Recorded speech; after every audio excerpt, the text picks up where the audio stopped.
கர்த்தருடைய பரிசுத்த நாமத்துக்கு ஸ்தோத்திரம்.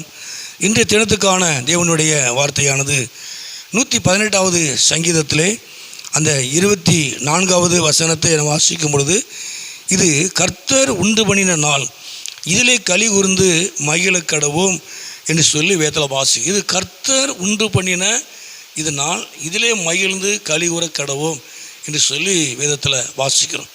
அதாவது தேவன் கொடுக்கிற நாள், தேவன் உண்டு பண்ணக்கூடிய நாள், அது உங்களுக்கு ஆசீர்வாதமாக, அது உங்களுக்கு மகிமையாக இருக்கும்.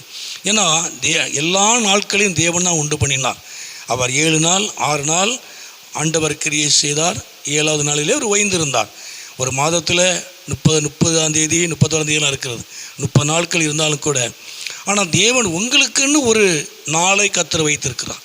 நீங்கள் களி கூறும்படியான ஒரு நாளை தேவன் உண்டு பண்ணுகிறவராக இருக்கிறார்.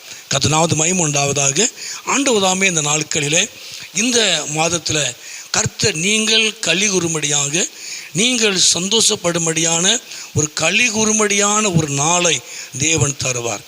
இது கர்த்தர் உண்டு பண்ணின நாள், இதிலே மகிழ்ந்து களி கூற கடவோம், இது கர்த்தராலே ஆயிற்று என்று மேலே வாசிக்கிறோம். அப்போ தேவன் உங்கள் வாழ்க்கையில் நீங்கள் களி கூறும்படியான ஒரு நாளை இந்த மாதத்தில் அவர் உங்களுக்கு தருவார். நீங்கள் சந்தோஷப்படும்படியாக, நீங்கள் குடும்பமாய் நீங்கள் மகிழ்ந்திருக்கும்படியான ஒரு நாளை ஆண்டவர் உங்களுக்கு தருவார். இது கர்த்தர் எனக்காக உண்டு பண்ணின நாள். 30 நாட்கள் இருந்தாலும் 7 நாட்கள் இருந்தாலும் தேவன் எனக்காக உண்டு பண்ண நாள். நான் களி கூறும்படியான கொடுக்கப்பட்ட, தேவனால் கொடுக்கப்பட்ட ஒரு நாள். இது கர்த்தராலே உண்டாக்கப்பட்ட ஒரு நாள். நிச்சயமாக உங்கள் வாழ்க்கையில் நீங்கள் களி கூறும்படியான ஒரு நாளை ஆண்டவர் தருவார். அவர் உங்களை ஆசீர்வதிப்பார். அவர் நாமத்தை மகிமைப்படுத்துவார். ஜெபம் பண்ணுவோமா?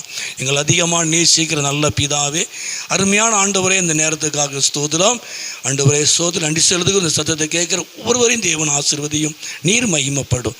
இயேசு நான் ஜெபிக்கிறோம் நல்ல பிதாவே. ஆமேன், ஆமேன்.